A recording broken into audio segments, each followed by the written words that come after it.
Well, the Formula Fords are out on the circuit, and this is how they line up. It's the first time this season that either Marcus Ambrose or Garth Tander have not been off the front row. It's a West Australian front row with Ray Stubber and young 16-year-old Christian Murchison. Greg Ritter and Craig Zerner, they share the second row, although it looks like Zerner hasn't come out.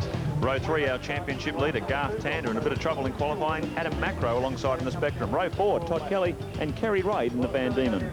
We go back to row 5, Christian Jones, a little further back than where he'd like to be. Aaron McNally. Marcus Ambrose, our current points leader, is way back in 11th alongside Cameron Shearer. Getting back now, row 7, Owen O and Jason Nastis. Row 8, Philip Skyfleet and Stephen Baxter. The ninth row rather looks like this: Brett Burville and Ashley Cutchie, Tony Riccadello and Simon Wheeler. Row 11 is Anthony Hiscox, Timo Holko in the Swift alongside him. Row 12, John McCowan and Clive Hartz in the Swift. So very, very tough conditions for the Formula Ford guys here at Barbagallo. As you can see the rain just teeming down. It just started before their warm-up. Like, we've got a green line, away we go. Who gets the better of the starts from the West Australians? Is it Stubber? We've got someone way out on the grass further back, and Greg Ritter on the inside in the 36 machine. He's got away to a good start, but it's Ray Stubber who will lead them around the first turn.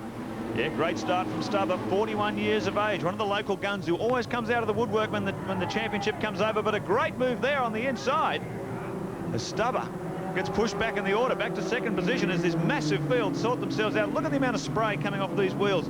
32 cars in all. It's a nightmare down the middle of that pack. Well, that's our championship points leader and local driver, Garth Tander. He's just blasted through them. He's got his new paint scheme, the Bunnings Warehouse entry, and Garth has just zipped straight through the middle of them. We just got a quick shot there of points leader, Marcus Ambrose. Garth is 4 points behind Marcus in this championship, and there he is, leading him around. Ray Stubber gets very, very wide, and Ritter's gone even wider still. He's parked it right in the sand. Yellow flags will be out. Hopefully that means they don't have to stop the race. We'll keep an eye on that, but you can just see how slippery it is in this first lap around. Mark Scape, he is buried in there. He's certainly not going to get out of there, Lee. It was a great move by Garth Tander around the outside of Ray Stubber. Outside of the circuit at turn 1 is always quite grippy, and he used that to best advantage to get around the outside and move into the lead. So Ritter, let's have a look at that again on the Shell Helix replay. Just came in a bit too hot. Once you're out in that sand, boy, you really dig yourself a trap. Probably now, Mark, the most important thing is the guys who have got the local knowledge will be pretty dominant, I think. You can see there from the Shell Helix race score that Garth Tander, leading Ray Stubber, is a local guy who has obviously optimised the conditions, is doing a great job. Looking up the inside, yeah. Stubber very, very wide as he comes through Kolb Corner that time around. But that's what happens. Often when the National Championship comes over and visits WA, they only do it once a year. And all of a sudden, these hotshots from around the place come out and really give the East Coast boys a real run for their money. We saw it last year when Garth Tander just emerged onto the scene. And Ray Stubber this year continuing that form. The West Aussies are very well represented. They hold the first 4 places. Tander, Stubber, Murchison and Kerry Wade in 4th position. Let's see what young Todd Kelly can do about him. Has a look on the inside. Has he got enough to get there? We're watching Stubber and Christian Murchison at the moment. Christian drifts very wide, so too to Stubber and Kelly. Young Todd Kelly is through. He's picked up 2 spots there in the one move. Good work by the toddler. That now puts him right up on Ray Stubber. Yeah, so Stubber will now have his mirrors full of Todd Kelly. Meanwhile, Murchison trying to claw back some ground. So they feel very, very competitive. Wet conditions here, you can see how much spray is getting chucked up by these tyres. It almost fills the cockpit up with water. And now Todd Kelly gets a good run out over the top of the hill. As they come down toward Kolb Corner, they'll be side by side, and he's beautifully positioned there to sneak through on the inside of Stubber.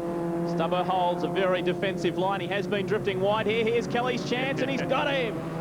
So they're going to run side by side as they come down Ready Mix Straight. They come up onto Ready Mix Straight, rather. And on the inside there, having a look, is car number 14, Kerry Wade. So this is a great battle. Kelly's got the inside run on Stubber. Will he have enough coming down into Yokohama Corner? He has. Good work, Todd Kelly.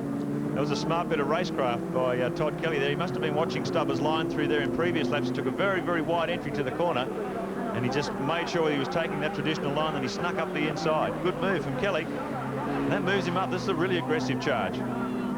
This battle for 4th, 5th and 6th is working in Marcus Ambrose's favour, because he's just creeping up on the back of this group, and whilst they're battling, he's a big chance of nailing a couple as they're fighting for their positions. Well, he's at the back of this group. If you want to keep your eyes on him, car number 4, Marcus Ambrose, the current points leader. Here he comes. It's that white, pink and blue car, the Leisure Inns Motels entry, and he's coming right up now on Christian Murchison. Just amazing showing the quirky nature of racing cars. These guys came straight from Lakeside Raceway where Marcus Ambrose was totally dominant, put it on this track, and they have been chasing setup all weekend. Let's look on the Shell Helix replay. Bit of a spin for car 32. Peter George, yeah, just a little backup going into Kolb.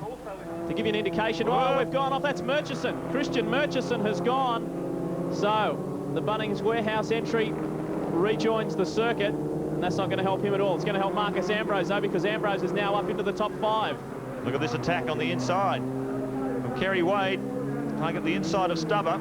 So the order now, Tander, Kelly, Stubber. This is the battle for 3rd and 4th position. Murchison we just saw going off on the sand. That'll cost him a lot of places. So all the time this is helping Marcus Ambrose move his way up. You can see the gap down the pit straight there. There's Kelly in 2nd position. Stubber coming under fire from Wade. Wade has to look down the inside, but Stubber moves across to cover his territory. Then Ambrose up in 5th position. Well, while these guys are battling it out, that is really helping Ambrose. As we see a possible inside move here. No, Wade remains where he is. There's Kelly. There's the gap back to 3rd and 4th. He's going really, really well, and he's not too far from home. And about 4 laps left to run for Garth Tander. Just on a 1:16.58. Todd Kelly is closest pursuer, a 1:16.13. The gap down to 4.8 seconds. Keep an eye on that, see if Todd can close the gap. The Tander, saw him just leap off the start. An absolutely brilliant start. Brained him in the first half of that first lap. And really taking advantage of the situation. There's Ambrose still running in 5th position. Looks like he's powerless to make a move. When you've got Tander running in the 16s and Ambrose currently running in the 18s. So he's struggling a bit with grip. And then go back to Aaron McNally and Christian Murchison, Shearer, Macro, and Christian Jones way back in 10th position. So young Christian perhaps just battling with the conditions. We saw him have a great run at Lakeside. He picked up a 2nd in the final race. He's got a lot of work to do back there in 10th.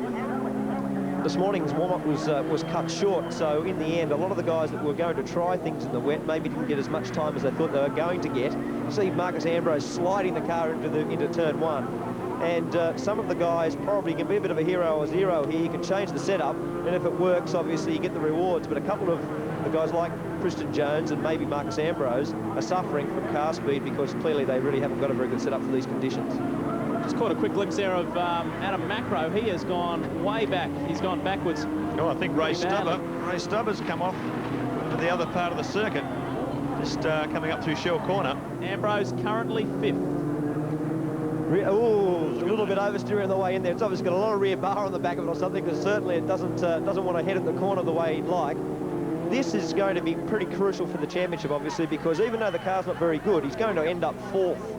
So as that is, probably it could have been a lot worse given that the car's not very good, and hopefully if he can stay there, he still comes away with a reasonable points haul. Certainly considering the fact he qualified 11th. I've been struggling with the car all weekend. It's interesting you make that observation, Mark Scope, because his team engineer Harry Galloway was saying they were trying to dial out understeer out of the car, and they just went stiffer and stiffer and stiffer on the rear, almost to the point where the car was far from ideal. They just had to get the car to turn in properly. So they've been struggling all weekend, and they can't really put a finger on why.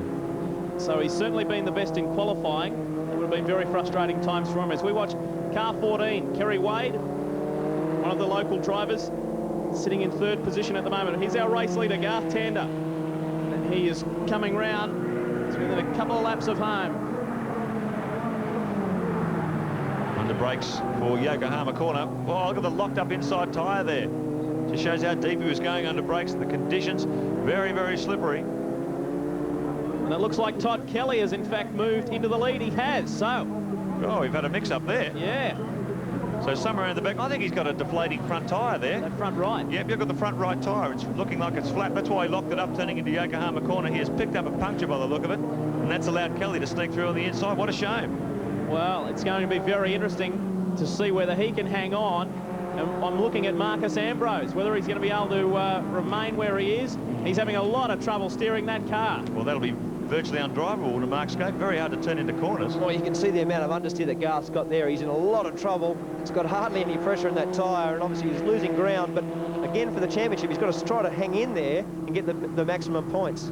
Yeah, you can see that tyre deflating. It's almost down on the rim, and as he tries to brake the car, that's locking, making the car very, very difficult. If he can get through this without losing or spinning the car, just holding his position, he'll have done very, very well. But he's fighting for a championship here. Well, Wade is already right up on him. Car 14, Kerry Wade is right up on the back of his fellow West Australian. That's Kelly, Tander, Wade, Ambrose, McNally. I've got a pretty good feeling that's about to change. Let's see how Garth handles the situation coming down here into Yokohama. Watch that front right as we come around to get ready for one more lap to go. Well, this will be fascinating if he can hold Wade out. He is really fighting that car every inch of the way. And you can see that tyre getting flatter and flatter.